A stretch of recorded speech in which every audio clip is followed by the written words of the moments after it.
یاد رکھیے کسی بھی کاروبار کے چلنے میں، اس کے سیٹ ہونے میں کم سے کم 1 سال ضرور لگتا ہے۔ آپ محنت کریں، کوشش کریں، وقت پر دکان کھولیں، وقت پہ بند کریں اور پورے ٹائم وہاں پر بیٹھیں، پابندی کریں اور وہ چیزیں رکھیں کہ جو ڈیمانڈ ہے تو اس کے بعد چلے۔ نہ چلنے میں بہت سی چیزیں ہیں نا، مثلا آپ نے ایسی چیزیں رکھ لی جن کی ڈیمانڈ ہی نہیں ہے تو کیسے کاروبار چلے؟ یا ڈیمانڈ ہے لیکن دکان ایسی جگہ ہے کہ جہاں گاہک آتا ہی نہیں تو پھر کیسے چلے گا؟ بہت سارے عوامل ہیں۔ تو پہلی چیز یہ کہ جلد بازی کبھی نہ کریں۔ بہت سے لوگوں کو ہم نے یہ دیکھا کہ ایک کاروبار کیا، نہیں ہوا، 1 مہینے کر کے چھوڑ دیا، دوسری طرف چلے گئے، یہ نہیں چلا تو تیسری، یعنی ہر مہینے کاروبار بدل رہے ہیں۔ اس طرح کبھی بھی کاروبار نہیں چلے گا۔ مستقل مزاجی جب تک اس کے اندر نہیں ہوگی اس وقت تک کام سیٹ نہیں ہوگا۔ 1 مہینے آپ نے کیا، یہ تو چلا ہی نہیں، اس کو ختم کر دیا، اس کے بعد اور پیسے لگا کر دوسرا کام شروع کیا، نہیں چلا تو پھر تیسرا کر دیا، پھر چوتھا کر دیا، اس طرح سالوں سال گزر جائیں گے، کوئی ایک کام بھی نہیں ہوگا۔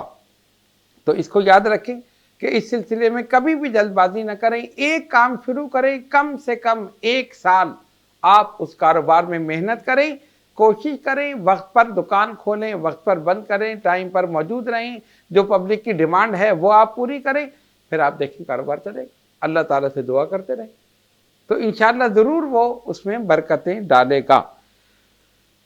اور ایک چیز، جھوٹ سے پرہیز کریں۔ مال بیچنے کے لیے کہ دکاندار کتنا جھوٹ بولتے ہیں۔ ایک چیز 4 روپے کی ہے، اس کو 10، 8، 20 کی بتا کر، تاکہ گاہک کم کرتے کرتے کرتے اتنا آئے گا تو پھر یہ ہوگا، پھر منافع ہوگا، پھر یہ ہوگا، 1000 چیزیں۔ مسلمان کی ایک زبان ہونی چاہیے، ایک دام، بس اتنے کا ہے، اگر آپ کو لینا ہے تو آپ لیں، نہیں لینا تو آپ نہ لیں۔ جھوٹ نہیں۔ حدیث شریف میں آیا التجار هم الفجار، کہا یہ تاجر جو ہیں یہ فاجر ہیں، اور وہ کیوں ہیں کہ کثرت سے جھوٹ بولتے ہیں۔ اب بہت سے تو کاروبار ہی جھوٹ پر چل رہے ہیں، اب میں ان کا نام نہیں لینا چاہتا، لیکن بہت سے کاروبار ایسے ہیں آپ خود جانتے ہیں کہ صرف جھوٹ ہی جھوٹ پر وہ سارے کاروبار چل رہے ہیں۔ تو اس چیز سے بھی بچنا چاہیے۔ جب اللہ تبارک و تعالیٰ اور نبی پاک علیہ الصلوۃ والسلام نے ہمیں اس چیز سے منع کیا ہے تو ہمیں چاہیے کہ اپنے آپ کو اس سے بچائیں، اپنی روزی کو حرام کرنے سے بچائیں۔ ایک آپ سچ بولتے ہیں، اسی میں امن ہے، اسی میں عافیت ہے، اور جھوٹ بولیں گے تو اس جھوٹ کو نبھانے کے لیے 70 جھوٹ آپ کو بولنے پڑیں گے۔ تو ایک تو جھوٹ کی کثرت سے بچیں، اور دوسرے جلد بازی یعنی کاروبار کو بار بار تبدیل کرنا۔ مستقل مزاجی ہونی چاہیے، جلد بازی نہیں ہونی چاہیے۔ مستقل مزاجی کے ساتھ ایک کام آپ کریں اور اس کے بعد اس کو لے کر چلتے رہیں، پھر آپ دیکھیں کہ انشاءاللہ تعالیٰ اس میں برکت ہوگی۔ تیسری چیز یہ ہے کہ ہم بعض دفعہ پارٹنرشپ کرتے ہیں۔ مثلا ایک دوست ہے، اس نے کام شروع کیا، اس کے پاس اتنا سرمایہ نہیں ہے، اس نے دوسرے کو اپنے ساتھ ملا لیا۔ تو حدیث شریف میں بھی یہ آیا کہ جب 2 آدمی آپس میں مل کر کوئی کام کرنا چاہیں تو ان کو چاہیے کہ تحریری طور پر وہ معاہدہ کریں، یعنی لکھ کر آپ کر لیں۔ آپ نے 50-50 کا رکھا یا 50-60 کا رکھا یا 40-60 کا رکھا، جو بھی آپ نے آپس میں طے ہوا۔ اب ہمارے پاس جو لوگ آتے ہیں وہ کہتے ہیں جی ہم نے پوچھا آپ نے معاہدہ کیا؟ نہیں، وہ تو میرا بڑا جگری دوست تھا، وہ تو میرا بڑا بچپن کا دوست تھا۔ تو وہ جگری دوست، بچپن کا دوست جب کاروبار چل جاتا ہے نا تو اس کی نگاہیں بدل جاتی۔ اس نے کہا نہیں جی یہ تو بات ہی نہیں ہوئی تھی، بات تو ہوئی تھی 50-50 کے، آپ نے کہا نہیں پیسے تو میں نے لگایا تھا، اسی پر لڑائی ہو گئی، اسی پر کاروبار ختم ہو گیا، یا تو اس نے سارا چھین لیا یا آپ نے اس کا چھین لیا، معاملہ ختم ہو گیا۔ سب سے بہتر چیز یہ ہے، کوئی کتنا ہی قریبی ہو، جب آپ کا کاروبار ہو، آپ ایک تحریری طور پر ایک معاہدہ لکھ لیں، 2 گواہ اس میں بنا لیں، جب کوئی مسئلہ ہو معاہدہ دکھا دیا کہ اس میں یہ لکھا ہے اور اسی کے مطابق ہم دونوں کو چلنا ہے۔ ہر مہینے بیٹھ کر حساب کر لیں، کاروبار بھی چلتا رہے گا، جو لکھا ہے اسی کے حساب سے منافع بھی دونوں کو ملتا رہے۔ سب سے بہتر چیز یہ ہے۔